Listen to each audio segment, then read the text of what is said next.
the Stanford Super Regional, hosted by number 2 overall seed Stanford and joined by the surprise team of UConn.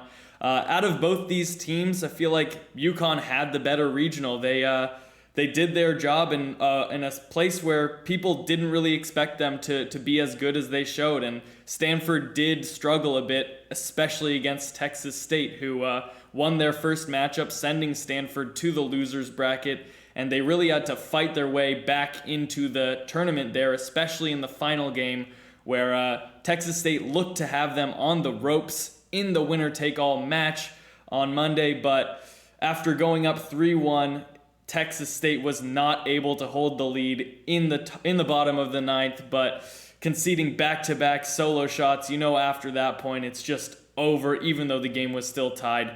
But Stanford was just able to get enough out of their team to win their regional, so they really need to kind of revamp and look forward and see what they can do different to kind of get ahead in scenarios.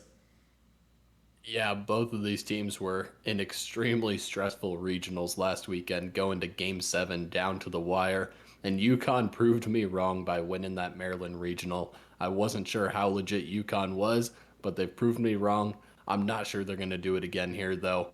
I think Stanford's just too talented across the board.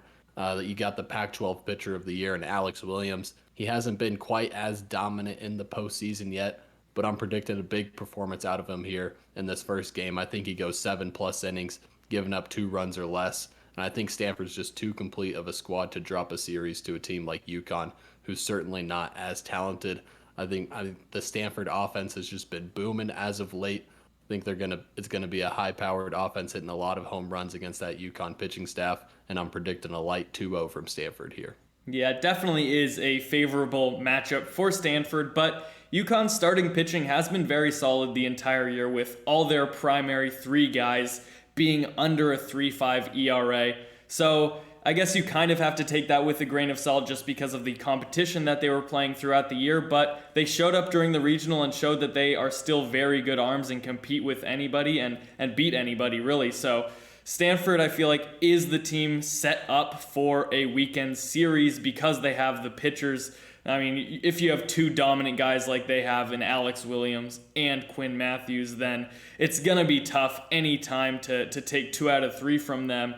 And with Quinn Matthews, you can really just put him in any role and he can get the job done. So you definitely have to give the edge to Stanford here, and especially with the hitters all getting hot now. They have, I believe, 5 guys or at least 4 guys with over or at least 15 home runs. So any of these guys can just hit it over the fence at any time. And even the players on their team that had barely any are showing up in crucial moments like we saw in Texas State and getting solo shots here and there. So it's going to be tough for UConn to keep this offense down, but they have a chance, and I'd love to see them get out of here, but you definitely have to give the edge here to Stanford.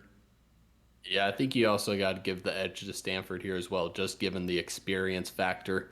They were in this spot last year as well, and they made it out to the College World Series. I think that experience is extremely valuable here in the postseason, and I think that's going to give them an edge, especially at home, where UConn has to travel all the way across the country. Thank you for watching and listening again. If you enjoyed, we would really appreciate a like and subscribe for more weekly college baseball content.